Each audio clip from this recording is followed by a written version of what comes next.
in infants.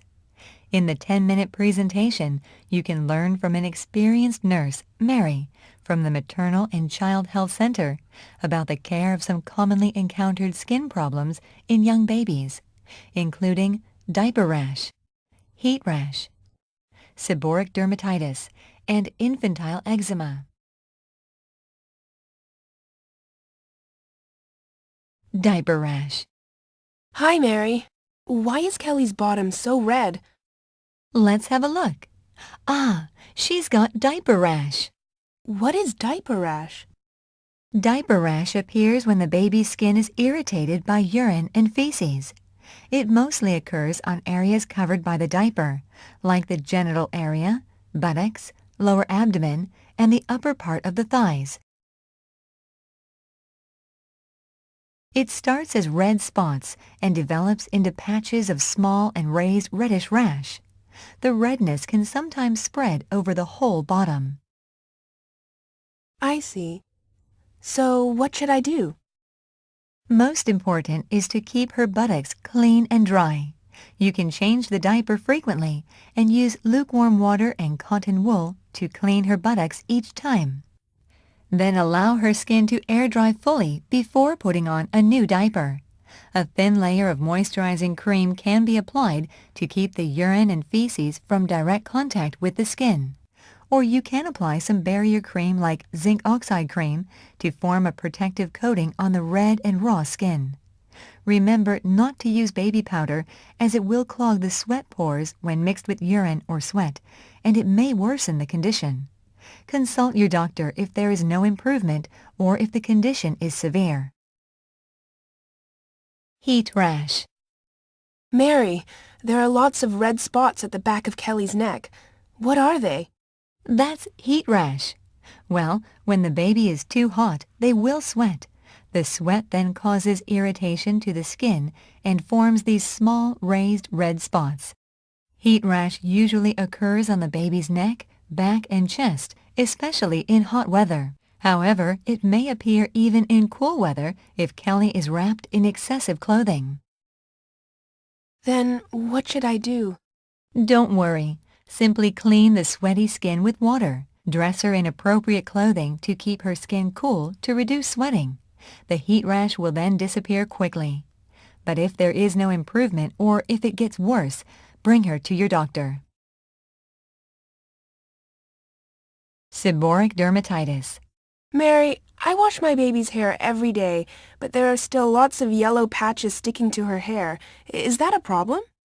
That's called seborrheic dermatitis, or better known as cradle cap. The exact cause is still not clear, but it usually appears when the baby is around 3 weeks to 3 months old. In most cases, it will fade gradually at around 6 months of age. The baby's skin appears slightly red, with lumps of small oily flakes or yellowish thick scales adhering to her scalp and eyebrows, forming a layer of scab. Can it occur in other parts of the body? Yes, it can. But it usually occurs in areas rich in skin glands, like the scalp, forehead, cheeks, eyebrows, ears, armpits, abdomen, and folds between the thighs. The scales are quite thick, and Kelly doesn't look very comfortable. What can I do? Well, first of all, you can clean her skin with water. There is no need to use soap. Then apply moisturizing cream every time after cleaning to keep the skin moist. For thick scales on her scalp, you can apply olive oil onto the scalp, and then leave it on for about 20 minutes to soften the scales. Then wipe them off gently with cotton swabs. After that, shampoo her hair and use a comb to clear away the patches adhered to the hair. Repeat these steps if necessary.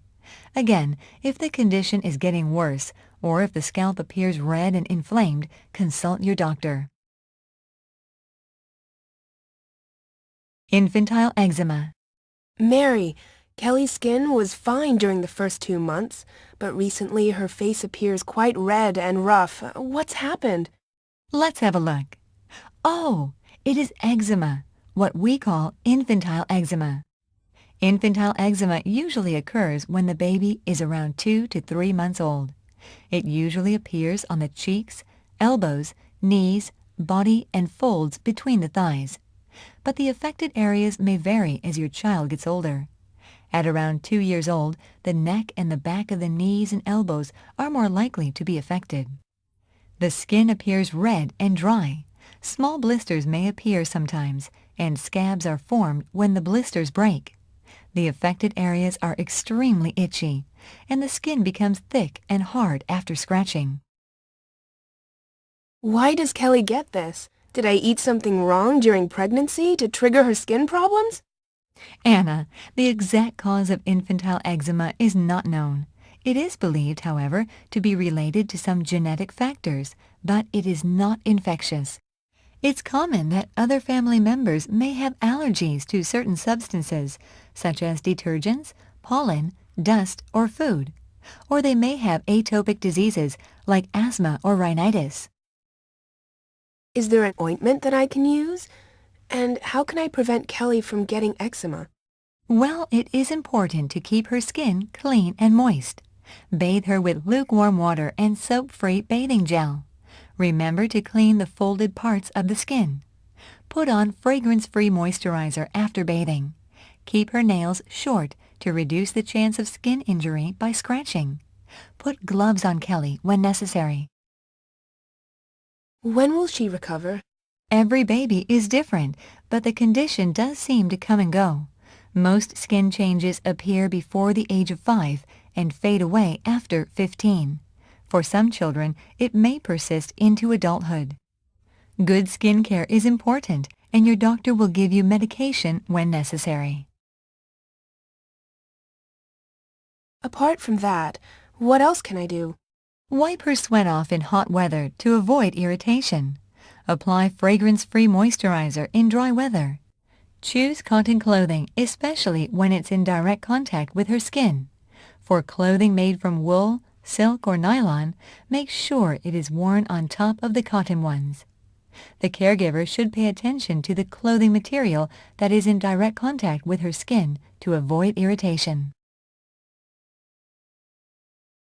The temperature and humidity of the environment is also important. Avoid exposing Kelly to cold wind and strong sunlight. Use a damp cloth or a vacuum cleaner to remove dust at home instead of sweeping. It is best not to keep furry pets, such as cats, dogs, or birds. What about washing her clothes? You can use gentle laundry detergent to wash her clothes, but remember to rinse them thoroughly afterwards. Is it food-related? Do I need to change her formula? The relation between infantile eczema and food is not firmly established. However, breastfeeding may prevent eczema in some children. Seek advice from your doctor first before you consider to switch to a special milk formula. Oh, I see. Thank you very much. You're welcome. Should you have any other inquiries, please feel free to speak with our medical and nursing staff here at the Maternal and Child Health Center.